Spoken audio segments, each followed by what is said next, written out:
Al pie del tiempo con Socorro Díaz.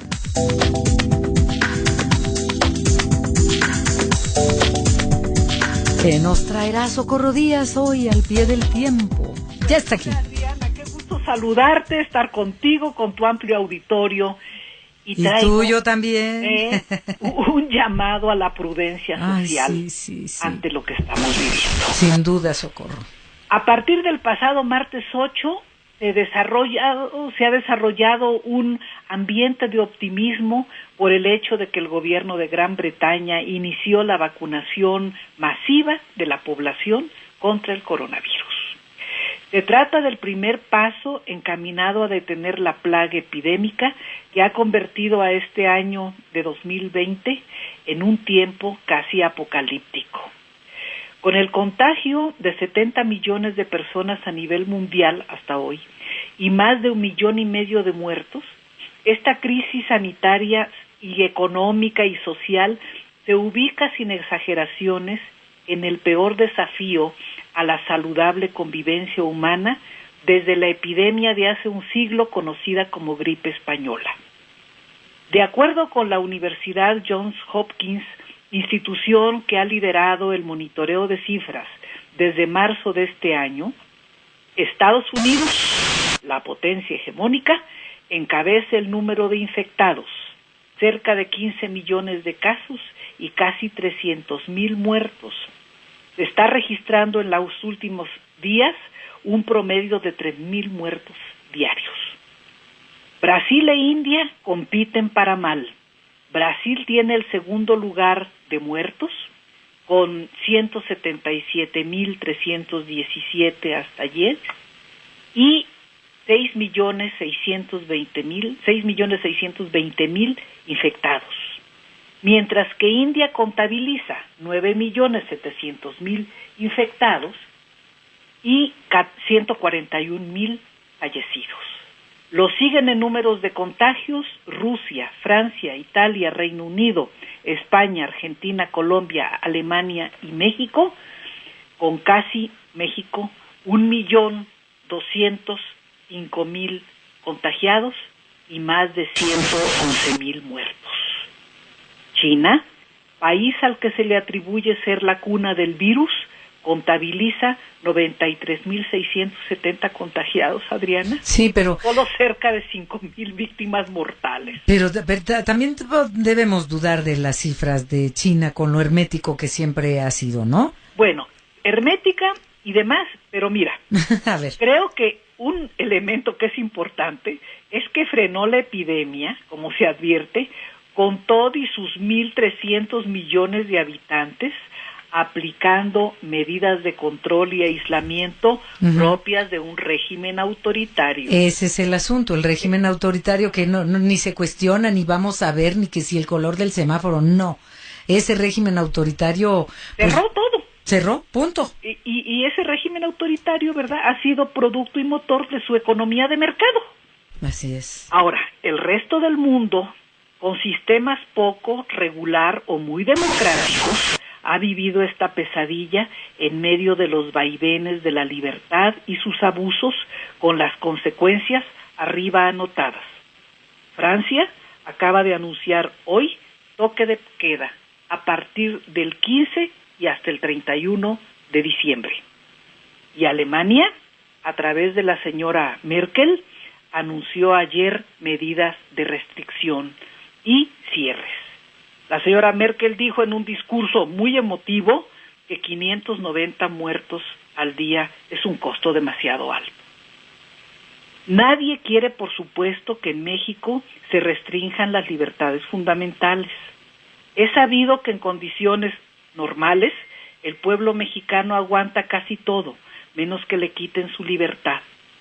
Pero creo que también es momento de insistir, con todos los instrumentos de gobierno, de razón y de conciencia que pueden emplearse, que los mexicanos necesitamos usar nuestra libertad para cuidarnos y para ser solidarios con los otros, evitando la irresponsabilidad y la imprudencia.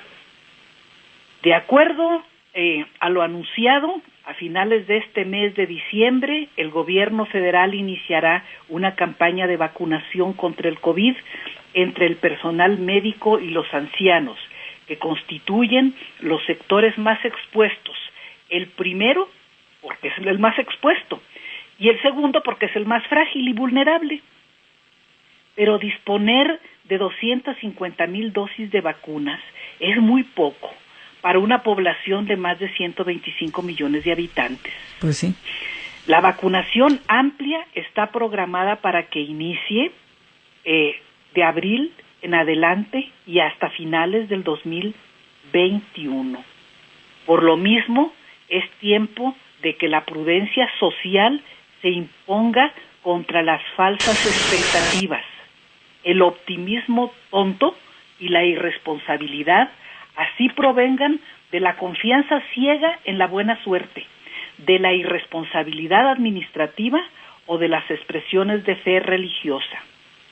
He oído por la radio y visto en la televisión gente que dice, nos morimos cuando Dios quiera, nadie pasa de la raya, nadie se muere la víspera. De algo me he de morir. Sí, pues yo te quiero decir que yo también sé de dichos religiosos. Dice Dios, ayúdate que yo te ayudaré. Así es. A Dios rogando y con el mazo dando. No culpen a Dios de una inconsciencia personal. Es época navideña, cierto, pero eso no justifica que grandes grupos de personas abarroten las calles, muchas sin ninguna medida de protección sanitaria, para hacer compras de regalos como siempre, como si todo fuera normal, ¿no? Yo diría en términos de dinero, la gente debe guardar algo porque el próximo año será un año duro. Cierto. Quizá en sus inicios más duro que este. Sí, sí, sin duda, porque, o sea, este ha sido muy difícil, pero el que viene puede que sea más difícil que este. Lo más seguro es que sí. No pinta muy bien, ¿eh? No, no pinta. Así es. Yo digo que qué bueno que varios gobiernos estatales hayan establecido que es obligatorio llevar cubrebocas. Pero antenoche vi al responsable de la estrategia sanitaria del gobierno federal, el subsecretario López-Gatell, hecho bolas en una entrevista con Carmen Aristegui, tratando de decir que sí, pero no, es de gran utilidad sanitaria el uso de cubrebocas. O sea, sí, pero no, no, pero sí. Sí, solo es querer quedar bien con todos al mismo tiempo, Sí. Y el que quiere quedar bien con todos termina quedando mal con todos. Aquí hay otro dicho, ni con Dios ni con el diablo. O quiere quedar bien con Dios y con el diablo y pues no es posible tampoco, Mira, ¿verdad? yo en materia de uso de cubrebocas, Adriana, solo comento que si no fuera útil tanto para evitar contagios como para contagiarse, los médicos del mundo no lo usarían desde hace muchos años como protocolo indispensable cuando entran a un quirófano. Cierto. Lo hacen para impedir un contagio pasivo o activo. Cierto. Debe usarse igual que mantener una prudente distancia, evitar abrazos aunque queremos darlos, lavarnos las manos con frecuencia y evitar estar en sitios concurridos con mala ventilación y sin protección por mucho tiempo. Punto. Sí. En materia de responsabilidad administrativa, es necesario revisar el funcionamiento de muchos centros de reunión. Y cito un caso, los aeropuertos del país. Por experiencia personal puedo asegurar que la Terminal 2 del Aeropuerto Internacional de la Ciudad de México, que su control, su manejo depende del gobierno federal, Sí. es un centro pues abandonado, Ay, prácticamente sin mantenimiento. Pero desde hace años da vergüenza, es un mugrero. Bueno, no tiene elevadores, las escaleras eléctricas no sirven, pero además yo pienso que está operando como un centro dinámico de contagios, dada la gente que concurre y la nula presencia de medidas sanitarias e incluso de seguridad. Quienes prestan algo de apoyo, de medidas sanitarias, bueno, pues son los trabajadores de las líneas aéreas, pero no hay personal administrativo que se encargue de prestar seguridad y de vigilar que se cumplan medidas sanitarias. Te pueden robar incluso las maletas porque no hay personal de vigilancia. Fíjate. No sé cómo están funcionando las centrales camioneras, pero creo que hay que echarles un ojo. En otros aeropuertos, de acuerdo a informes que me han dado, hay personal que toma temperaturas, ofrece sanitizantes y lleva controles sanitarios. Y por lo que me han platicado, funcionan en particular bien los centros turísticos como Los Cabos y Acapulco y Cancún, de acuerdo a lo que me platican amigos, sobre todo norteamericanos, que me dicen que bien funcionan los aeropuertos de México en esos lugares que ya quisieran que funcionaran así en Estados Unidos. Pero no en la capital, no en el de la Ciudad de México. No en el de la capital. Ahora, el tema fe religiosa. Estoy convencida de que la fe religiosa no está reñida con la prudencia y la solidaridad social. Al contrario, van de la mano. Cierto. Pasado mañana es el Día de la Virgen de Guadalupe, patrona y reina de México, para los mexicanos creyentes y para los no creyentes. Esta imagen es uno de los elementos que integran nuestra identidad nacional. Lo es no solo porque fue el estandarte que levantó el cura Miguel Hidalgo para encabezar la insurgencia del pueblo mexicano, indio y mestizo, por la independencia y la lucha anticolonial, sino porque está en la raíz de la cultura, las creencias, la idiosincrasia de los mexicanos. Conmueve ver, por ejemplo, a cientos de migrantes mexicanos entrar a la Catedral de San Patricio en la Quinta Avenida de Nueva York, llevando por delante la bandera de México y el estandarte de la Virgen de Guadalupe. Sí, conmueve. Los he visto. Sí. Por razón, a veces pienso, los xenófobos norteamericanos no nos quieren. Pocos pueblos como el mexicano vinculan tan francamente el sentido de la patria con el sentido de lo sagrado. Cierto. En una espléndida crónica publicada el domingo pasado en La Jornada, Ángeles González Gamio resume la historia de casi 700 años y relata que desde la fundación de México Tenochtitlan en 1325 hasta nuestros días, el Cerro del Tepeyac ha sido lugar de culto. Primero, los mexicas adoraron a Tonantzin, diosa de la tierra y rectora de la vida y de la muerte. Y luego vincularon a la imagen de una virgen morena traída por los españoles con Tonantzin y con el color del pueblo de México, que mayoritariamente es moreno, somos morenos, y así somos los mexicanos. Sí. También los nativos de Conacintla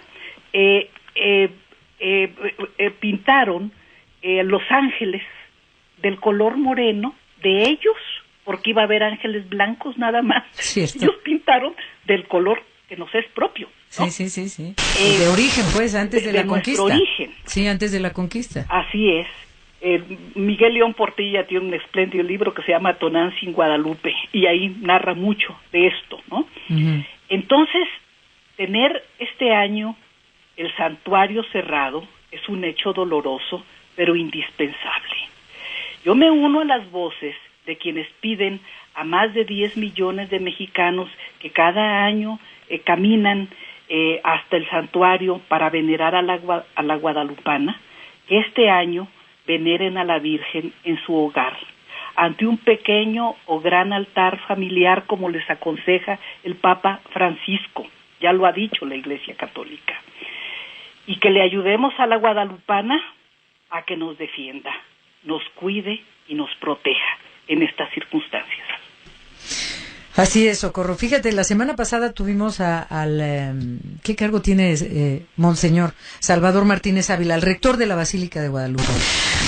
Como dices tú, o sea, la La seguridad no está peleada con la fe y la Iglesia Católica reflexionó y tomando en serio la responsabilidad, considerando que en este país la mayoría somos católicos, me incluyo entre ellos, bueno, hay otras religiones, etcétera, pero en la mayoría y los que acuden a la basílica y los que están corriendo más riesgos de llenar una iglesia, de estar en las peregrinaciones que o no supieron o no les importó, pero nos decía Salvador Martínez Ávila, el rector de la Basílica de Guadalupe, y hoy vamos a platicar con el vocero, porque estamos duro y dale todos los medios, no vengan, está cerrada la basílica, están cerradas las calles, están cerradas las estaciones del metro, no vengan. Y de todas maneras hay gente que está llegando. Y nos decía que efectivamente, o sea, hay que cuidar la vida.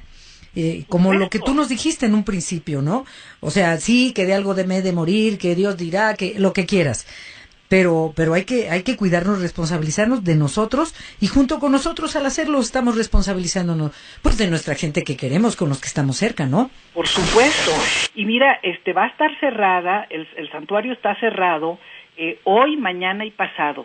Y yo le sugiero a las autoridades capitalinas que la reapertura del santuario se dé de manera muy bien calculada y de manera gradual.